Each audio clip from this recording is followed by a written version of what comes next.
I love the shape of your mouth. I love the taste of your lips. I love the way you pull me into you and I melt when you're holding my hips. I love the scar on your chest and all your perfect tattoos. You're a kind of drug, the kind that I need, the only kind I could choose.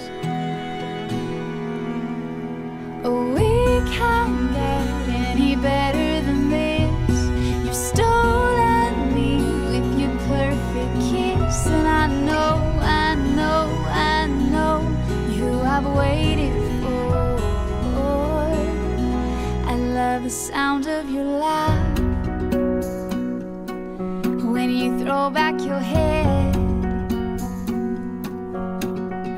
I love the way you always reach for my hand when I get out of bed. I love the way that you taste. Call me ball and chain.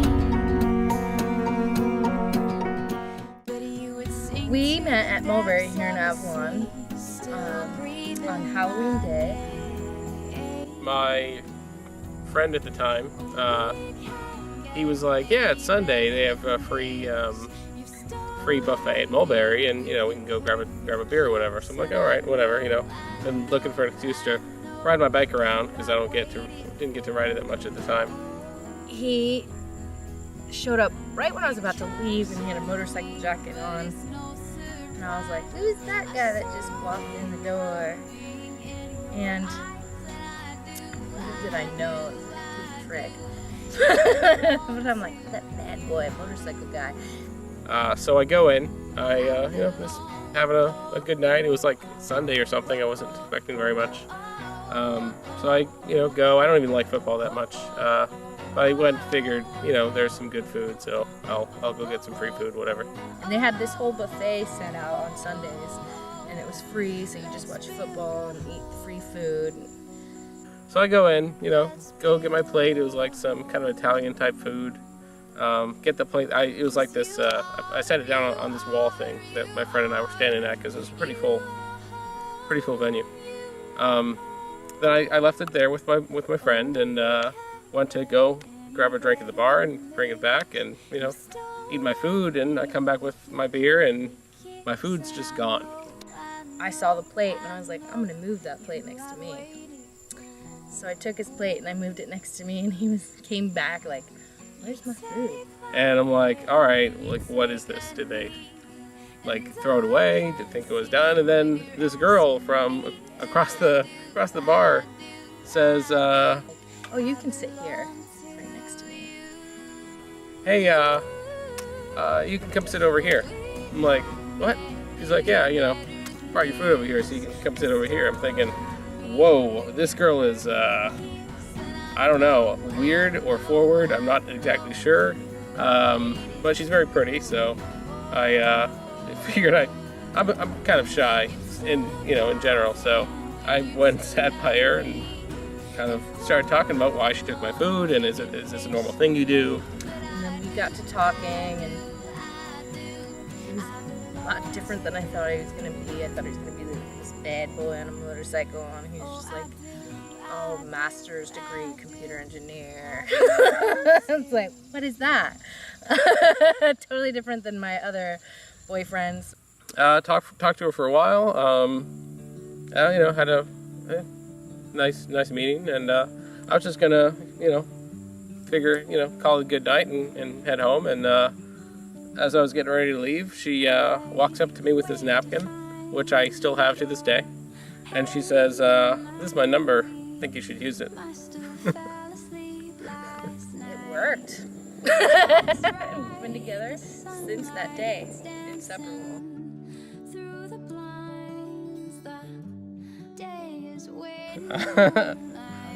So then the next date, when I went to pick her up, it was just some typical, I think we went to play pool or see a movie or something generic. No, we went to a movie. Yeah. And we went to eat first. I'm thinking it was Macaroni Grill somewhere in Waterford. And then you were like, you want to go see a movie? And we actually saw that Facebook movie. Oh, that's right. You don't did see even that. remember it. I was not thinking about the movie at the time. But when I pick you up, and it was at your house here in Avalon, and I pick you up, and I'm like, what? Like, wow, she really cleans up well, doesn't she? She's gorgeous. So, I liked you. I thought you were beautiful to begin with, and then you actually did some primping and prepping, and yeah, you really exceeded my expectations on the first date.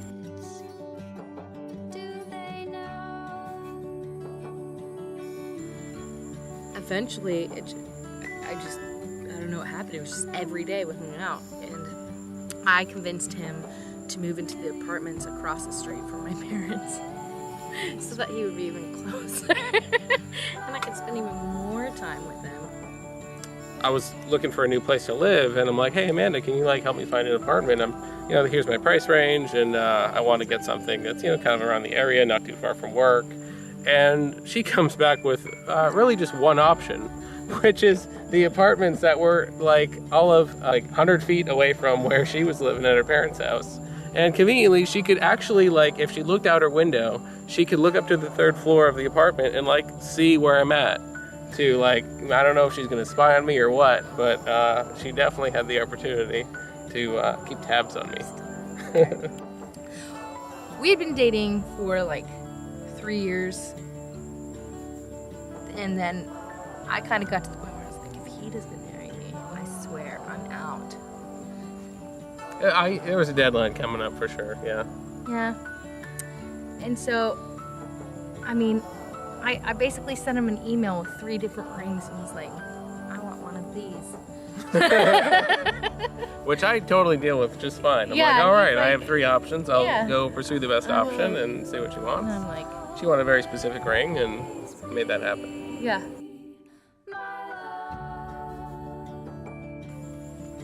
So I ordered the ring special. She wanted a very specific cut.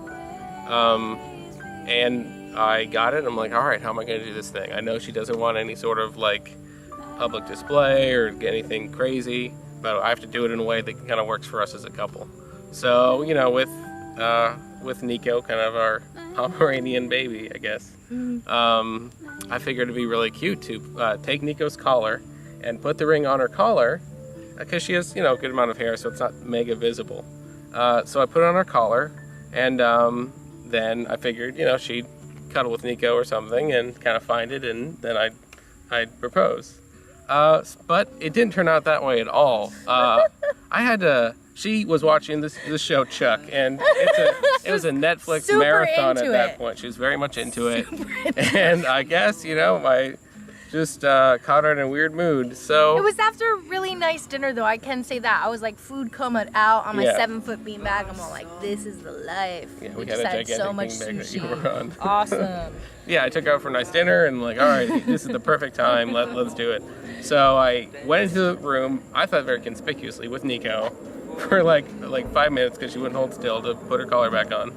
So I got it on there just right, and I'm like, hey Amanda, is there something on Nico's collar? And Amanda's like, no, what would be on Nico's collar? I'm like, oh, okay.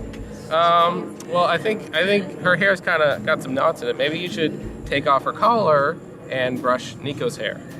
And she's like, no, I'm not doing it. I'm like, no, really, you should do it. Here, I'll go I get was you the if brush. you want to brush her, then you can brush her. You can do it If you yourself. think she has knots, then brush her. I don't understand why I have to do it. So I was very insistent. I'm like, you're gonna laugh at this later, but I just want you to brush Nico's hair and take off her I kept saying, collar. I'm not laughing about anything, Sean. Nothing's It's funny. Nothing's funny. What are you doing? I'm like, all right, well, this is not how I pictured it in my head, but at this point, I'm committed. It's gonna happen. So I bring her Nico. I bring her the brush, and I'm like, all right, just take off Nico's collar. So she takes off the collar and throws it or something. Doesn't even look at what's on it, and proceeds to brush Nico. The ring flies under my behind. Yeah, the I ring have no falls idea, off the collar. and I'm just mad at this point because he's like insisting I brush the dog. You're like, I don't confused. see any knots. There's no knots on her. And then she Why are started you biting making me, me and I was brush like, her? she's biting me. I'm not doing this. And then I was done because I'm like, I'm trying to watch this show, yo. Like, get out of here. Gotta watch Chuck. Yeah. So I'm like, oh, hey, what about, can you put Nico's collar back on? So you grab Nico's collar, and by that point, the ring is off of the collar. So now it's like, you're laying down on the beanbag. It's a huge beanbag. Laying down on this beanbag, and the ring is like somewhere underneath you.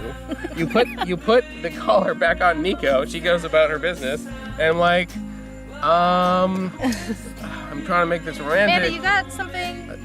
I just said, I'm like, Underneath yeah, I you. think there's something like underneath you, like you're laying on something. And you're like, I'm not laying on anything. She like reaches like within an inch of it. Oh, this is when I'm freaking out. And too, she's 'cause just I'm pissed like, at me at this point. What is going just on? absolutely pissed at me. What And was you're my- like, there is nothing underneath me. I'm like, Amanda, you're gonna laugh at this later. You're gonna look back and you're gonna think, this is funny. Just check underneath you. It's kind of underneath your back. And you reach behind and you're like, there's nothing there. What are these antics? Leave me alone. I just want to watch Chuck. I'm And like, he says, who says, what are these antics? And like- the guy did, what are these antics? Amanda does not use the term antics in normal conversation. She was very mad at that point that I had really messed up her show and broken the whole train of thought. And finally, I'm like, Amanda, you gotta reach under you. Just find, there's something under you. I guarantee it. Just do it. So she finally reaches under her back and pulls out the ring. And first thing she says is, "What is this? What is this? Mainly because I'm embarrassed. I'm super embarrassed that I just threw a fit. What is this?" After asking me what these antics were. There were definitely antics going on, but not the type you'd think. So after the third or fourth antics, I finally get down on a knee as much as I can with her laying on the beanbag, and take the ring and say, Amanda, will you marry me? I'm like, yes. And then I'm crying, not And then she because like just I'm proceeds to super cry. happy, because I'm totally ashamed of myself for being a jerk, a real big She jerk. was so mean to me in the I last was 10 minutes so during the mean. proposal. I'm like, well, he's still gonna marry me, right? Like, I can Luckily- keep this. Luckily she said yes.